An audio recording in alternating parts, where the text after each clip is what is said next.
And I've read some articles where they actually said when they come back to the wheat and the bread and everything, they said it will really only hit South Africa by September, say August this year. So it will still take time to really experience a full impact. And if you refer to July last year, for instance, with all the violence where there was also some increases, I think it's going to increase even more.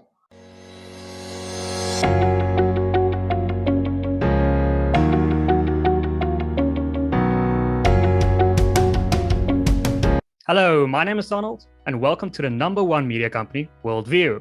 At WorldView, we explore everyone's perspectives on all things that can broaden our worldview. Today, we're talking again with Dr. Pieter Groenewald. Dr. Groenewald is, of course, the leader of the Freedom Front Plus. So, Doctor, good evening. Welcome back to the show. What is your opinion of the ongoing conflict in the Ukraine and the ANC's position to abstain from condemning the invasion in the UN? Evening, Donald. Well, firstly, I want to say that the Freedom Front Plus, of course, condemns the war in Ukraine. I mean, if you look at international law and everything with that, then there's no way that you can justify the war in Ukraine and Russia that sent its troops and its tanks into Ukraine. War is not a solution to problems. I always say that when we talk about war, the real victims of war are actually the women and the children. And therefore, we condemn it.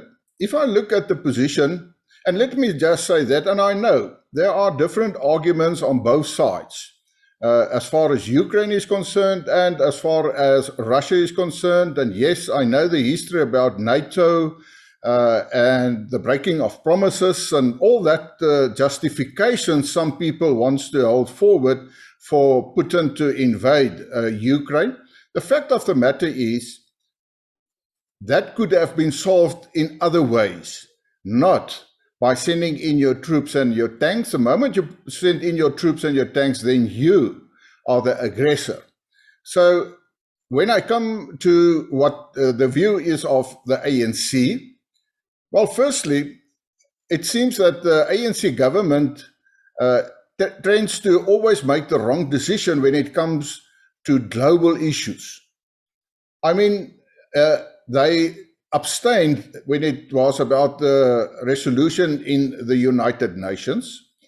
And the argument is, and we even had the debate in Parliament, is that they see Russia as a friend, and therefore they want to play a role to try and facilitate a peace, say, treaty between Ukraine and Russia. Now, I said in Parliament, I said, well, you as ANC may see Russia as a friend, but the question is, how does Russia see you? Do they see you as a friend, or are they only seeing you as a useful idiot? That's what I said. And what I mean by that, I really don't think that President Ramaphosa has the ability to play such a major role and decisive role in the Ukraine-Russian war to say, come to me and let's see how we can solve this problem. And we see that. I mean, there are peace talks taking place already, and already started a couple of weeks ago. And it seems if there is some progress, but what it really is going to end in, we don't know. So as far as I'm concerned, the ANC government and President Ramaphosa is not in a position to play the role of peacemaker between these two countries. And therefore, we must also remember that all the people in South Africa is going to suffer.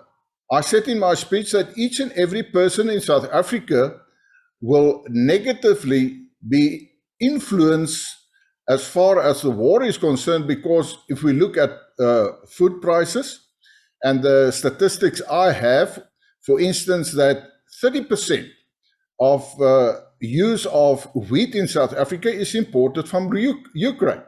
Now we know that the prices is going to increase, and there are already baker companies that said that they will have to increase the price of bread. Now, I mean, bread is part of the core foods in South Africa. It's the same when it comes to fuel, the fuel price. We will see next week what it is going to cost the consumer. And the fact of the matter is, everybody, well, almost everybody has to use some or other time some transport, and that will cost. And it is an increase, and we see that inflation is in the rise and increase. So it's going to affect each and every individual in South Africa. And we will see on the long term how severe those consequences of the war in Ukraine is going to affect people in South Africa.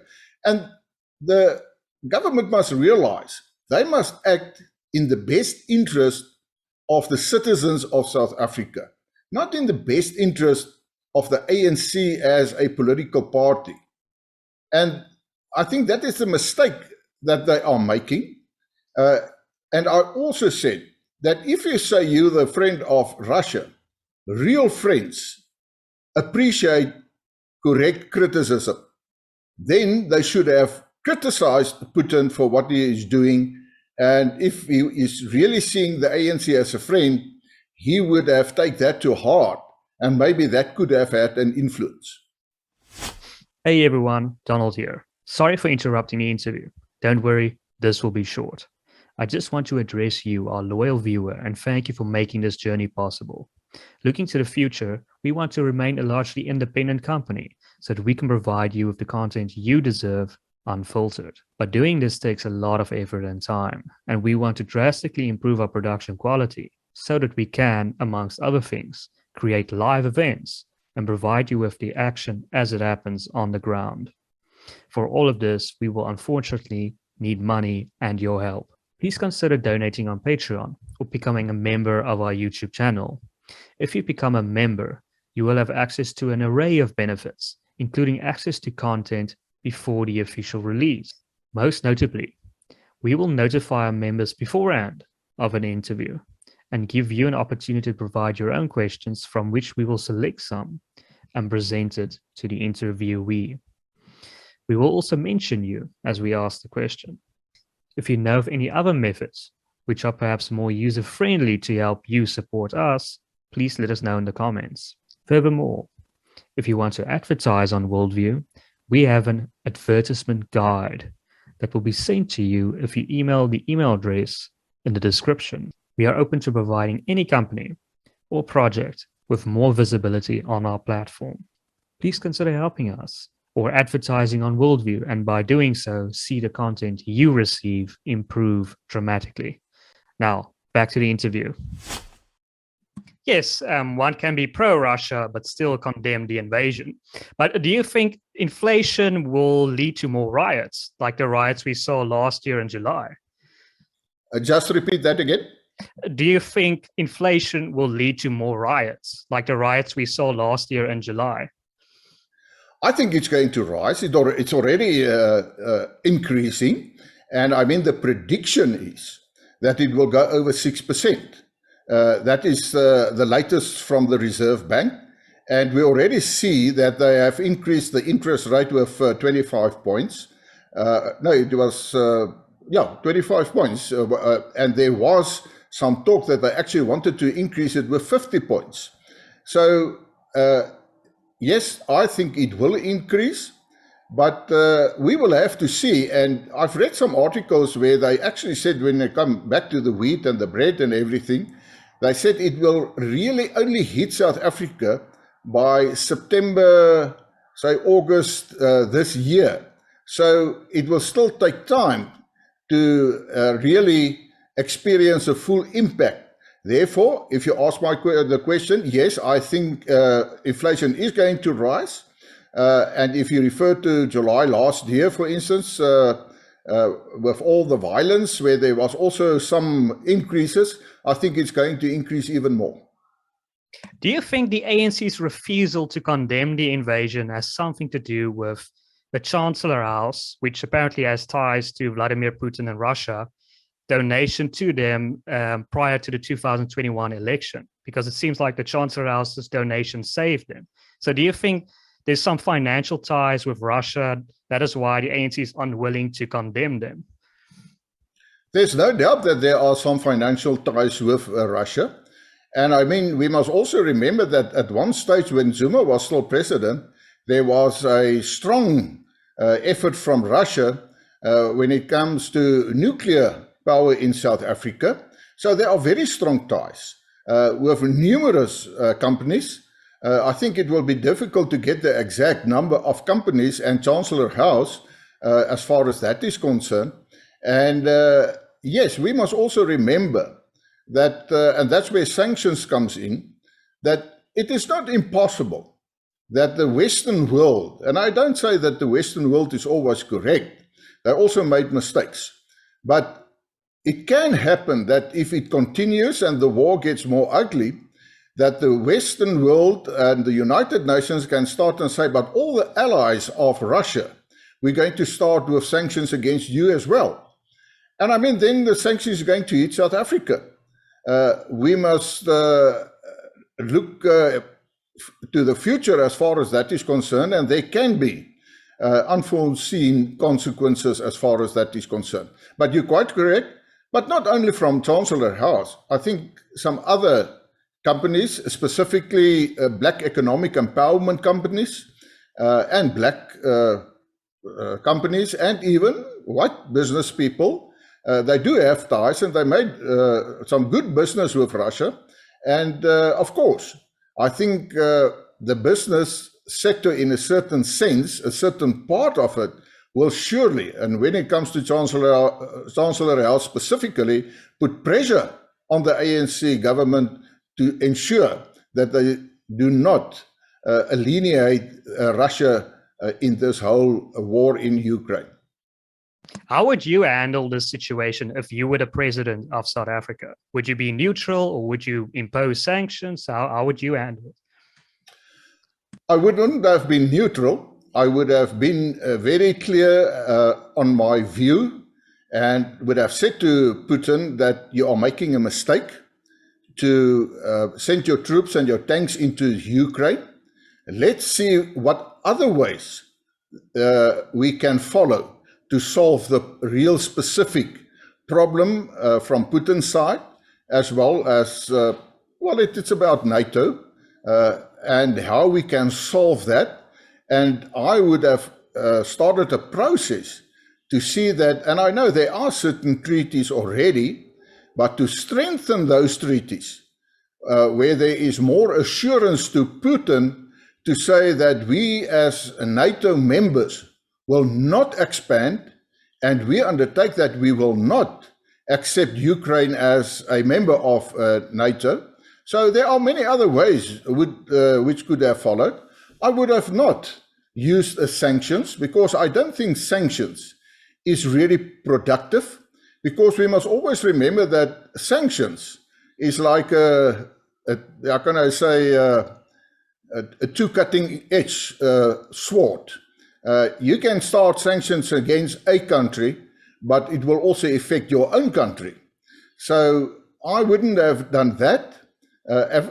If I was a friend, as the ANC says they are, I would really would have tried to convince Putin to say, listen, let's follow a different route, a peaceful way to solve the problem. And I would have then stood up in the United Nations and said, well, there's an obligation on the Western world to ensure that there is an assurance to Russia that there will be no further expansion as far as NATO is concerned, and then specifically Ukraine. That's what I would have done if I was the president. Yeah, on this policy, on this topic of foreign policy, just out of interest sake, a lot of people criticize, or universally criticize, Robert Mugabe's position when he, in the early 2000s, he took the land, he did those land invasions. And they also criticized Thabo Mbeki for being quite not responsive enough when that took place. What would have been the appropriate response in that situation? Would actually be an invasion be an option on the table if you were the president? No, what I say is that you must always be objective when it comes to a specific issue. You've referred to Zimbabwe, for instance. Coming back, it must be fair and just. And if your neighbor or your friend, as I said before, if they are in the wrongdoing, then you must respond to that and you must say that to them. And I would have not started sanctions even as far as Zimbabwe is concerned. I mean, I always say sanctions is nothing else than a diplomatic war in a certain sense. So it's just another form or a different form of, can I say then, warfare. At least people don't die of that. But that is also possible. And I mean, if you start with certain sanctions, it can change into famine or something like that, depending what the circumstances are. So even if it comes to Zimbabwe, I wouldn't have done that. But I mean, Zimbabwe is actually a good example where the world started and said, but they're going to start sanctions. But it didn't solve the problem. In fact, Mugabe went ahead and actually just expropriated farms and took it. And the world just sat back. They criticized, but they didn't do anything as far as to say to Mugabe, but listen, let's sit around the table and see how we can deal with that. And that's actually what Zelensky is actually experiencing now. I think Zelensky from Ukraine, the president, he thought that the Western world, and he actually, as far as I'm concerned, what I see from media reports and everything, I think he believed that at a certain stage or phase that NATO would have interfered to protect him. And with great respect, I could told him beforehand that that will not happen, because then you start actually World War III. Do you think it's more appropriate when the Americans apply these individual sanctions, where they target individuals rather than the country? Where they, for example, I believe it was through SWIFT, where they terminated many oligarchs' accounts in Russia, where they can't do any transactions anymore. Yeah. That's something different. In that sense, I will be in favor of it because it's against specific individuals. That's actually also what happened in Zimbabwe. With some of their executive members and some business people, and they had the individual personal sanctions. That is a solution. And I will consider that as an option, but not general economic sanctions, because then it is actually innocent people who is paying the price in the end. The businessmen and business people, they're still doing business. In fact, they increase their prices. I think in South Africa, we already have the situation where there are some businesses, I say some, they are not affected in any manner as far as the Ukraine war is concerned, but they are increasing the prices of their products under the smokescreen of the Ukraine war. So that also happens. But yes, I am in favor of, say, individual sanctions, prohibiting them, for instance, to travel to certain areas or whatever the case may be. And if they have properties in certain areas, not in their own country, yes, as far as that is concerned, I will be in favor of it.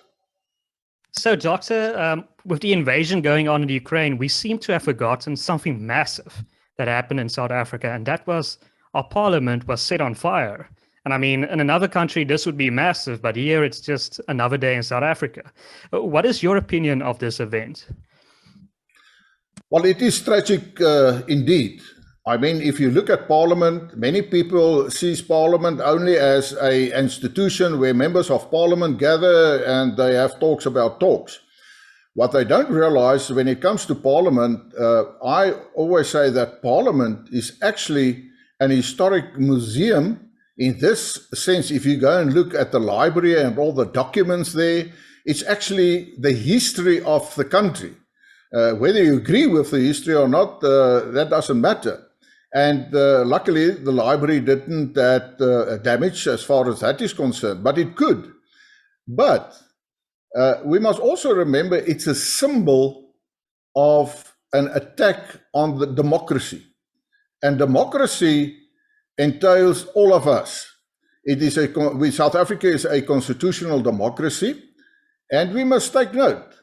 There are calls from individuals in the ANC, and in fact the Premier of KZN, that wants to go back to a sovereign parliamentary country constitution. What actually means, if Parliament takes a decision, then that is law, and no court can make a decision and declare it invalid. That's a big difference between a parliamentary democracy and a constitutional democracy. At least at this moment, when it comes to the constitutional democracy, you can go to court, and the court can say to the majority in Parliament, the legislation you approved is not acceptable, it's unconstitutional, therefore it's not valid. People must just remember that. So I see this as an attack on the democracy of South Africa. Well, there are rumors about the, what the motive was, and whether the person had some, they said at one stage he had some liquid explosives with him, and that sort of things. And then sometimes you hear, no, it's not so. The fact of the matter is, I've asked questions in the Portfolio Committee on Police to the Minister. Is it true that this person had some liquid explosives with him? Because, I mean, if you only had the liquid explosive, but for instance, you didn't have any detonators and the explosive was not enriched, then it was useless. So was it propaganda on the one side or not? The fact of the matter is that this was a huge security breach when it comes to the security and the safety of Parliament. And that is the main lesson we must learn from that. I mean, security officials that didn't go to Parliament. I mean, monitors not working. It actually exposed the vulnerability of Parliament. And therefore, this is a very serious incident. I see that the accused will appear, I think, in April again. They're still waiting for some forensics from Parliament.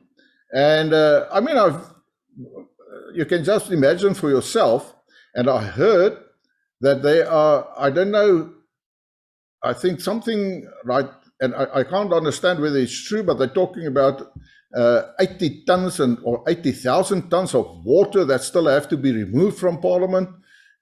So I am worried at this moment that in the end, that there is not a solid case against this person, and he will just get away.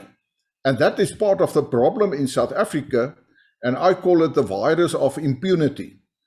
People are committing crimes because of corruption and many other factors, inability of certain people to do proper investigations. Then the accused or the culprit just gets away with nothing, impunity. So I don't hope that is going to happen. I mean, Parliament, doesn't matter from which political party you are, is still the symbol of the democracy in South Africa. And this was an attack on it. And if you take that and you see it in relation to the July unrest in KZN and Gauteng, and even new warnings, and even a report accusing Cabinet, the executive, of failing the people of South Africa, then this is really serious, and we must see this not only as an isolated situation, and as I said, an attack on the South African democracy. We must also see it in relation with other incidents in South Africa. And that is actually worrying, because I am of the opinion that specifically our intelligence services is not capable of proper intelligence in South Africa. What I mean by that, it's one thing to gather information, but the success of intelligence is how you interpreted that information you get. And I have my doubts whether we still have highly trained, skilled people in the intelligence services who is actually capable of interpreting information where they can compile an intelligence report to prevent further violence. And, well, the president used the word insurrection in South Africa.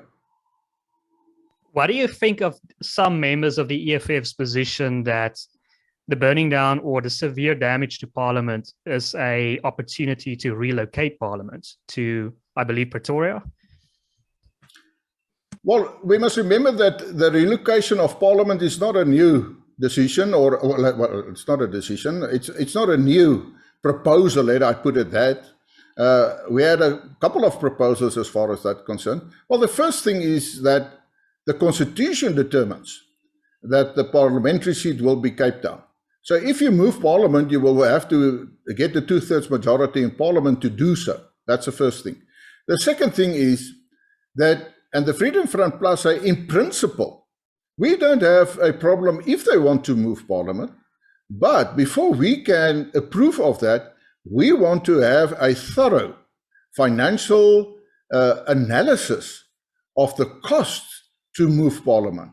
Because the main argument, and that was the argument in the past, is that they will save a lot of money if they move Parliament, for instance, say to Pretoria. I don't think it's true. The EFF, they do their proposal more from an ideological point of view, because they want to move away from the old, as they say that. The fact is, in the end, the qualifying matter will be what is the cost. And at this moment, I am sure that the restoration of Parliament will cost far less than moving Parliament to a new premises. Doesn't matter where they want to move it, whether it's Pretoria. At one stage, Bloemfontein was named as a more central place and all that sort of things. So I think that they can restore it. And if they want to expand, then they can do so. And I know, it's about 10 years ago, there was a whole new program for the expanding offices and even a new National Assembly for Parliament. And then they spoke about a couple of billion rands. So that's the other fact. South Africa cannot afford that because we don't have the money for that. So it's as simple as that. And I want to put it short. In principle, we don't have an objection, but then it must be cost effective for the taxpayer to do so. And then, of course, they will have to change the constitution with a 2/3 majority. Doctor, is it possible that there's so much negligence involved in this fire in regards to the Parliament? I mean, apparently the fire doors weren't working as well. So is it possible that this was orchestrated and that this homeless person that's now being charged for this crime is a patsy, a Lee Harvey Oswald? Because wasn't some incriminating evidence burned as well? I'm going to answer you now, and you're going to say that's a typical political answer. The answer is yes and no. But what I want to say is, yes, you're quite right. And that's what I mean when I refer to how vulnerable Parliament is. In the one side, there's no doubt that it is because of the lack of proper maintenance in Parliament. I mean, as you said, some fire supplies closed down, doesn't work, and all that sort of things. That's negligence from Parliament, and we see it all over in South Africa. It appears to me that the ANC government doesn't understand maintenance. It is as if they don't think it is necessary, and with that, there's also a lack of skills to do so. We saw the report from the Fire Department of Cape Town exposing all, the vulnerabilities and the non-compliance to firefighting rules. I think that is part of maintenance negligence, so incapable of doing that. The other thing is, well, it is not too difficult to get into Parliament. I mean, there's an outside precinct. It's not a very high, barrier to cross. It's easy to get over it. So you can easily get into the precinct. That's also part of the historic situation. You must also declare, remember that Parliament has been declared a heritage site, a national heritage site. So you can't just change the things, but I mean, there are other means, for instance, the monitors. And it was admitted by the police that the monitors didn't work, and the date was given to the Portfolio Committee on Police from the 22nd of December. So from the 22nd of December, some of those monitors didn't work, and they didn't do anything about it. So that is first becoming back to incompetence in a certain sense.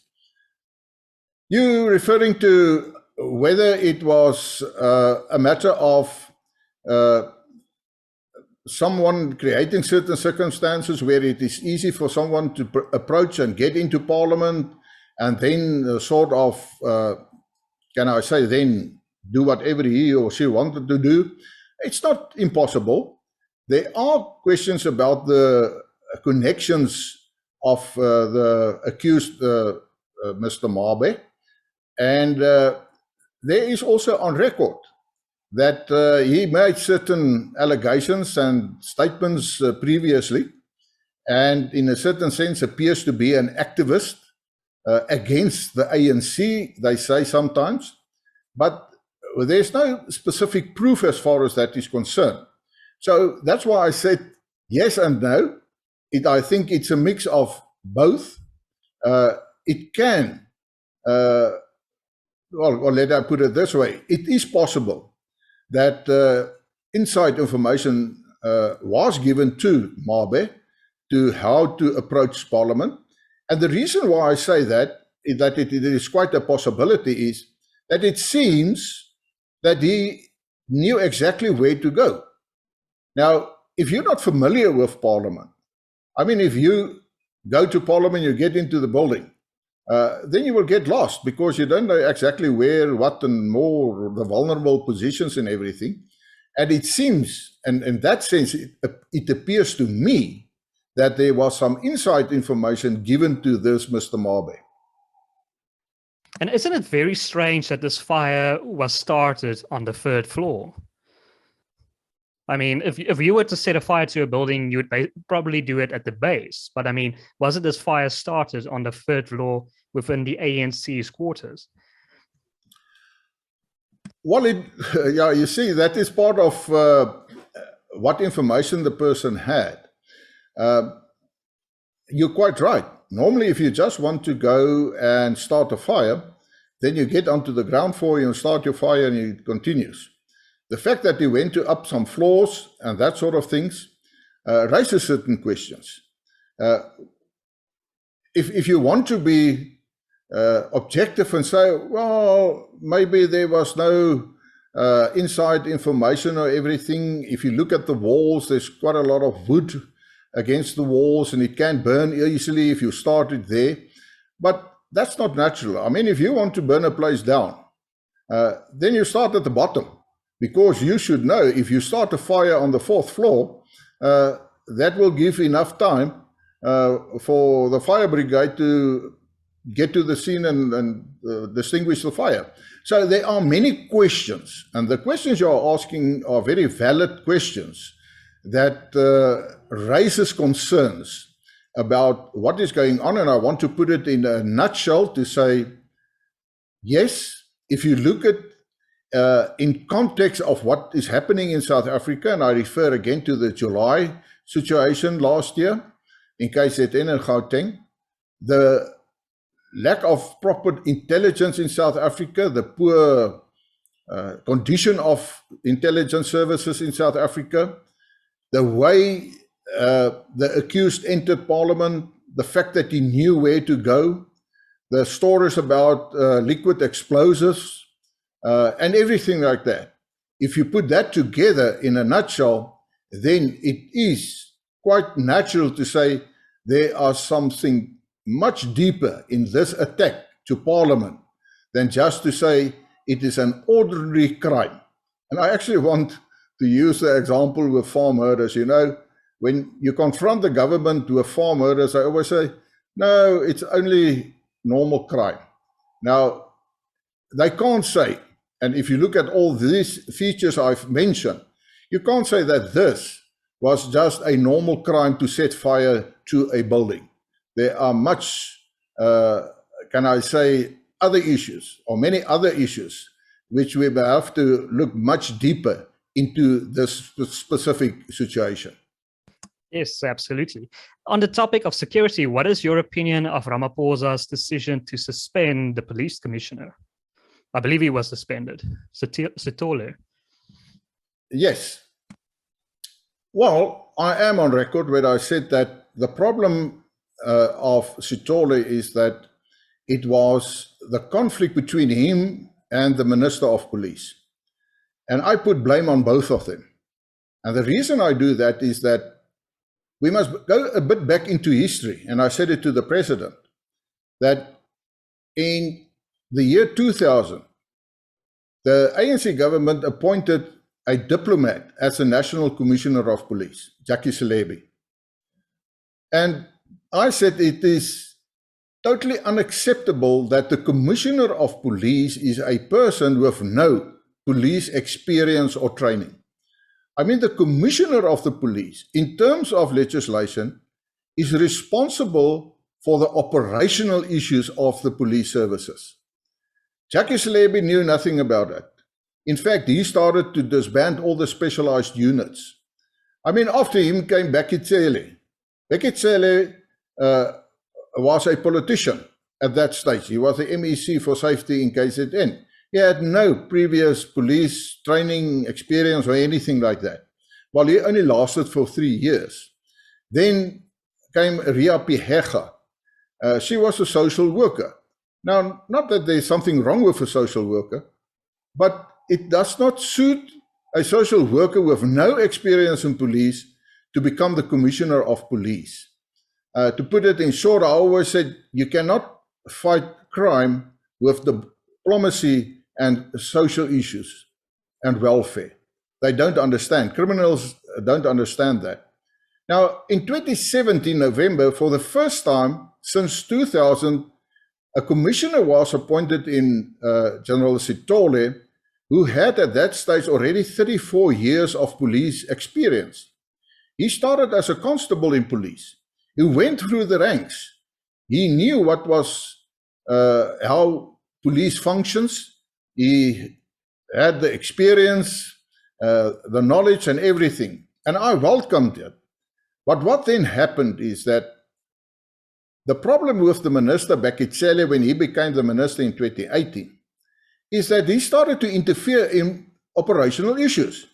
Because Bheki Cele believes that because he was the commissioner for 3 years, he knows everything about operational issues in the police services. And he interfered with the operations with Bheki Cele. And that's where the conflict started. I mean, it started with Sitole, I say Bheki Cele, but it started with Sitole declaring that there is only one general in police services, and that is him. Bheki Cele is not a general. And he's correct. Bheki Cele is not a general, but Bheki Cele, when he goes around, he wants to be referred to as a general. Now, he is not a general. So it was just quite natural that you will get a situation with conflict that will be detrimental to the top management of the South African police services, and that's exactly what happened. Because your top management, they have to deal and work with both the commissioner on the one hand and the police minister. And then they started with factions, one faction supporting the minister, other faction supporting Sitole. And that was also, can I say, one of the main reasons why we had the situation with the intelligence reports, referring again to July unrest last year. And that was detrimental to fighting crime in South Africa. And yes, his 5-year term, Sitole's 5-year term expires actually in November this year. And I think that is why there was an agreement between him and the president to say, right, you go and you go on full retirement by the end of March. Do you think, like Julius Malema does, that Ramaphosa is scared of Bheki Cele? No, I don't think Ramaphosa is scared as far as the Bheki Cele is concerned. And I don't want to use the president's words. I think it was inappropriate to use it in parliament in any way. But the fact is that Ramaphosa wants to survive the elective conference of the ANC in December this year. And we must remember that Bheki Cele is a Zulu. He is from KZN, and he has quite a lot of influence in the structures of the ANC. And in that sense, I think that Ramaphosa is very careful whether he will replace him or actually fire him as a minister. I think in the end, if enough pressure is put on the president, that he will move Bheki Cele to a different portfolio away from police because he wants to survive for the elective conference, as I've mentioned. But again, that he is afraid of him, I think in the sense of what Julius Malema meant to be, I disagree with that. So, Doctor, if we can move to the recent local election results, 2021 local election, do you think that was a success for the Freedom Front Plus? Did you achieve what you wanted to achieve? Yeah, there's no doubt that it was a success. And the reason I say that is, firstly, you must remember that in 2019, we got 2.37% of the vote. And it was, we got 10 members in the National Assembly and 2 in the National Council of Provinces. And that is the highest number of MPs the Freedom Front Plus had in its history in the National Assembly. So in that sense, it was a success as far as that is concerned. And if you go and look at the local government election of last year, we received 2.38% of the vote, a 0.1% difference more than we got in 2019. Now, that's very positive, because if you go and look at previous election results, normally the Freedom Front Plus got far less in local government elections than in national and provincial elections. So this was actually an improvement where we even, well, let's say we got exactly more or less the same. And that means that the basis for the Freedom Front Plus, as far as future elections are concerned, is quite stable. And we believe that we can increase our support in the 2024 election. And if you look at figures, I say percentages, they are always something, but if you look at the numbers, we had 69 councillors throughout the country before last year's election. Now we have 239 councillors elected for the first time. Well, besides the by-elections after the 2019 elections, where we got 4 wards, we, for the first time in a general local government election, we actually won 8 wards throughout the country. Now, that's an improvement. So if you ask whether we are satisfied, of course we are satisfied. It was a success. And even if you take in consideration the uncertainty whether the election is going to take place or not, that was quite a challenge, because you must remember that we already started with certain,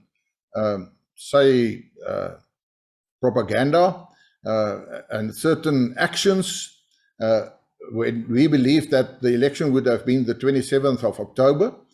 And then suddenly, I mean, advertisements and all that sort of things, that suddenly had to stop because there was uncertainty whether the election is going to take place last year or whether it's going to postpone until February.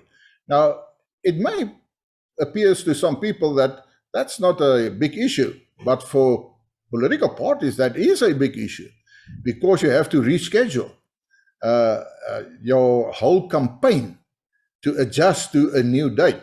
Now, luckily, we talk about 3-4 days difference, so we could have continued. It was quite a lot of challenges we had to overcome, which we did. And if you take in consideration those whole picture and circumstances, I am very satisfied, and the Freedom Front Plus did very well in the local government election last year. Are you worried about the low turnout, especially in the recent election? And why do you think these individuals are not voting for other parties like your party, per se? Well, firstly, normally in elections, when it's about a local government, voter turnout is lower. I mean, that is actually all over the world, you can see that. If you ask me if I'm worried about the low voter turnout, that is a huge problem in South Africa. Not only as far as local government is concerned. If you go and look at national level, for instance, you must remember we have a proportional electoral system, and it depends on the percentage of votes you get as a political party, and that percentage will be the percentage of representatives in the National Assembly. Now, if you take round figures in South Africa, there are about 36 million eligible voters in South Africa. Of those eligible voters, only 26 million registered to vote. And from that 26, I'm talking about national elections, the voting percentage was a little bit less than 70%. If you turn that around into figures, and with that election, the ANC got 58% of the vote, so they've got 58% of the 400 members in the National Assembly. But if you look at the number of people who voted in South Africa, and you take the number of votes the ANC got, then the ANC governs with a 58% majority in the National Assembly with only 27% of eligible voters in South Africa. It means less than a third of the people of South Africa is actually supporting the ANC government. And that is worrying. And that's why I always appeal to the electorate, register and vote. Because if you don't vote, you make it more favorable to the governing party to have, can I say, bigger percentages in the National Assembly. And that's exactly what happened. I mean, the ANC is quick to say that, but we've got 58% of the majority in National Assembly. And trying to say to the people, but almost 60% of the people of South Africa is supporting the ANC. It's just not true. Only 27% of eligible voters in South Africa. Can I say then the people of South Africa is actually supporting the ANC. Therefore, I also want to say that people say, yeah, there's something wrong with the electoral system. We know there's going to be a change now, but in the end, the Constitution determines in terms of Section 46 that the overall result must be proportional. And that is good for democracy. I'm much in favor of that. That means that you don't waste your vote, that if you vote for a political party and increases the percentage, you will get more representation in the National Assembly. And don't blame the electoral system. The electoral system cannot, for instance, make any representative more accountable to the electorate. There's no such thing. Even the Van Zyl report determined that. But the people must understand, you are only as strong as those who voted in the election and who voted for a specific party. So if the ANC can rule with a 58% majority in the National Assembly with only 27% of eligible voters, then surely I appeal to the electorate. Don't stay away, register, and let's vote the ANC out in 2024. It is possible with a coalition of opposition parties. Doctor, many political analysts and polling suggest that the ANC will fall below 50% in 2024. What role do you see the Freedom Front Plus playing in the eventuality that the ANC falls below 50%? Well, firstly, I think they're correct. They will fall below 50%. We saw that now in the local government elections. It depends on how far they're going to fall below 50%. That's the main question. I believe that if opposition parties work hard, then they can ensure that the ANC can even go into the higher 30 percentages. It is possible. But then I say you have to work hard.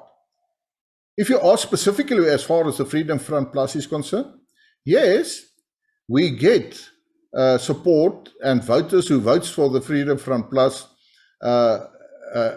from, say, black communities, colored communities, Indian communities. So there are some of those people, but we are realistic. The party who can take away votes from the ANC must do their utmost best to do that. The ANC's traditional voters, they are not the traditional voters of the Freedom Front Plus. We know that. Our traditional voters are the white people in South Africa. The colored people are more and more voting for the Freedom Front Plus because of our policy of protecting minority rights in South Africa. So they are coming more forward. So we will do our utmost best to get those voters to support the Freedom Front Plus. And remember what I said, each vote counts. You don't waste your vote. I spoke about the 27%. So our goal and our aim is to get as many people as possible to vote. And of course, we want them to vote for the Freedom Front Plus. And if we are a stronger party and we can form a coalition government in 2024, then in that coalition, the Freedom Front Plus has a stronger voice. And then you can bring in your values into that coalition for 2024. And that's actually what happened on local government election. We are in a couple of coalition governments, specifically in Gauteng, and we can bring our values. Let's take one value, for instance. The Freedom Front Plus, since the start of the Freedom Front Plus, opposed black economic empowerment and affirmative action. And if you see what is happening in those municipalities where the Freedom Front Plus is a coalition partner, that's exactly what is happening now. Other political parties who was much in favor of black economic power, affirmative action, is now actually saying, I think we must abandon that. So that's our influence, to take a good example. And therefore, we will from our side, because your question is what role the Freedom Front Plus will play in the whole issue to getting the ANC below 50%, is to get more people to vote. Because you don't necessarily have to take votes away from the ANC to decrease their support. If you get more people who vote, it decreases them automatically. Because there are more people, the 27% of the vote will then become even less if more people vote in an election. So that will be our main objective. Of course, we have our internal policies and principles where we will also enhance that because we believe that is in the best interest of South Africa and the electorate. So, Doctor, on the subject of the Freedom Front Plus's values, a lot of political analysts say that ActionSA is a big threat to the Democratic Alliance and to the ANC. But isn't Herman Mashaba, who is ostensibly a conservative, gunning for your voters as well?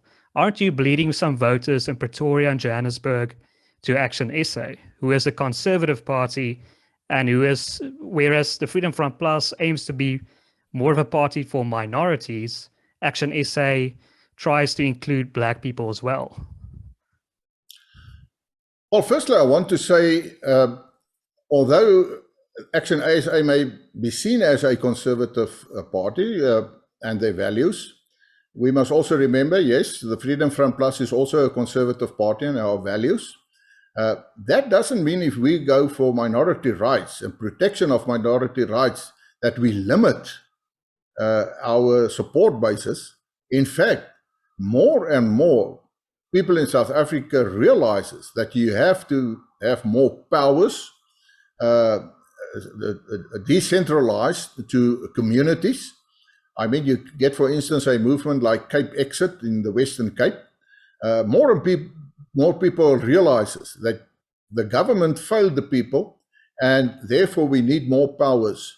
So if we say we talk about protection of minorities, it's not only that.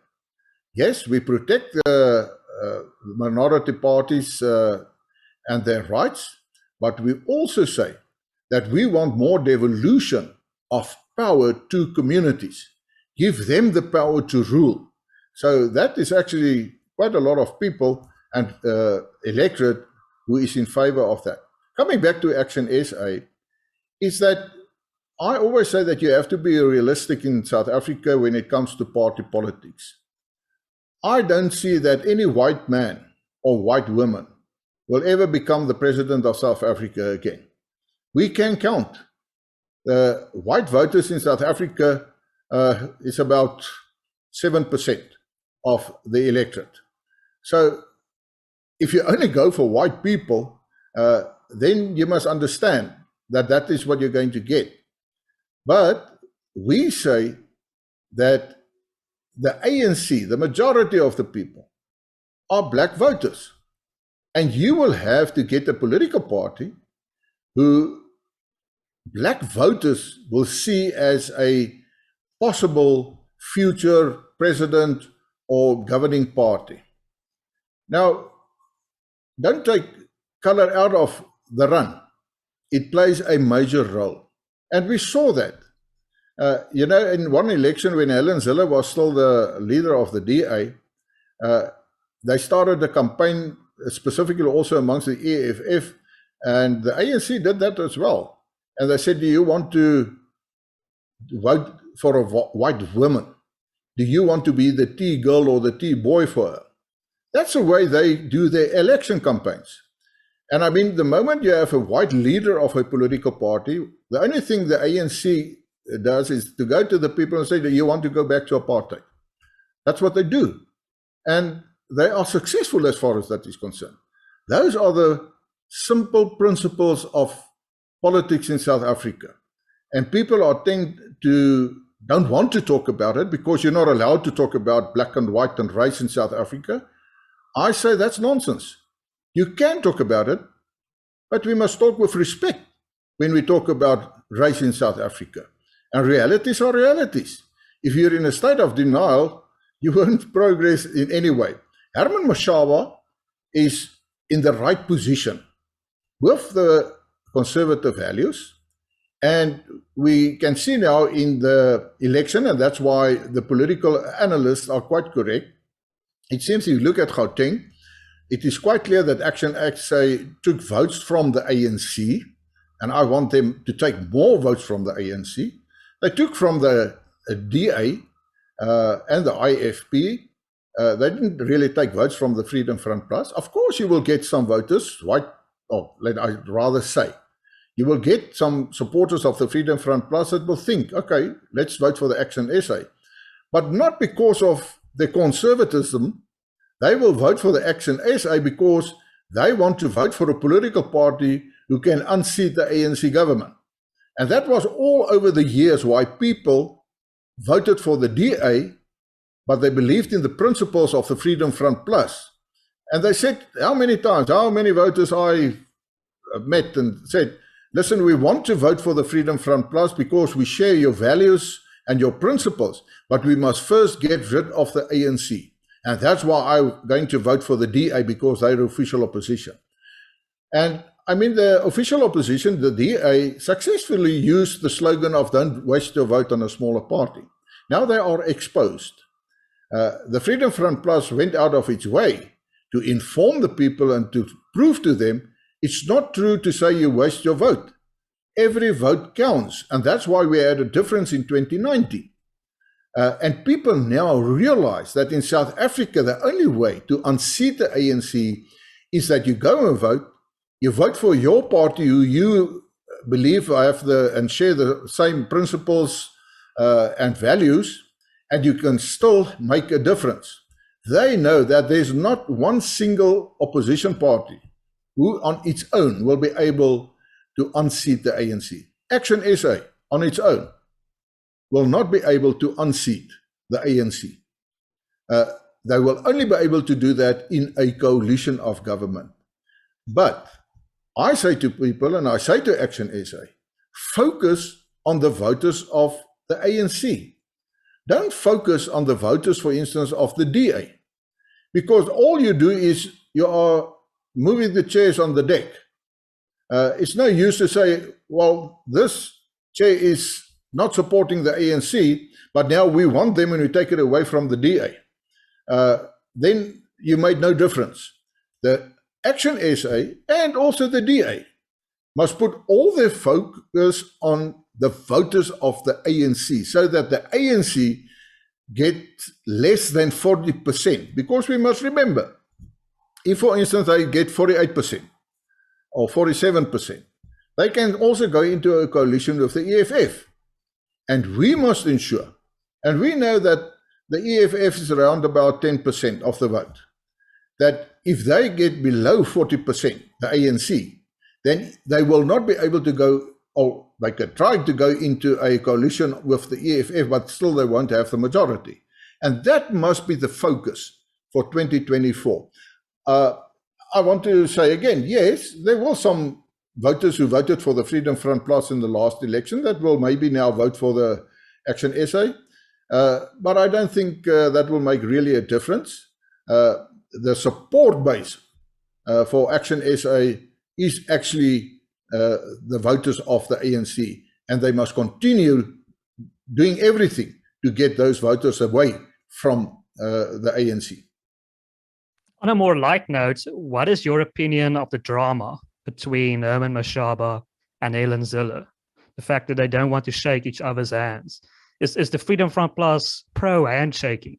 And would in a meeting with either one of those two shake their hands? Let me immediately say, yes, we are pro-handshaking, especially when you are coalition partners in a coalition. Because we must remember one thing.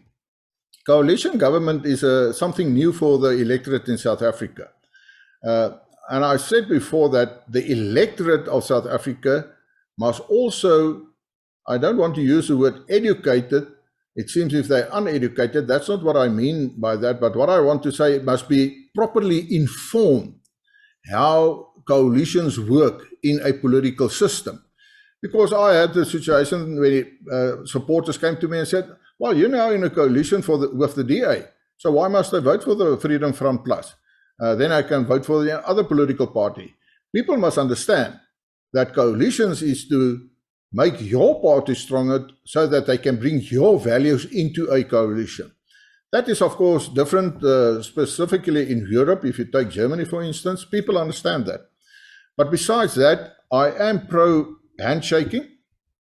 I mean, we have to work together. And I always said that coalition government actually requires stronger political leaders. And the reason why I said that and saying that is that when you're a political party leader, of course, you want to do everything only for your political party. But in a coalition, you must understand you still want to do the best for your political party, but you have to compromise.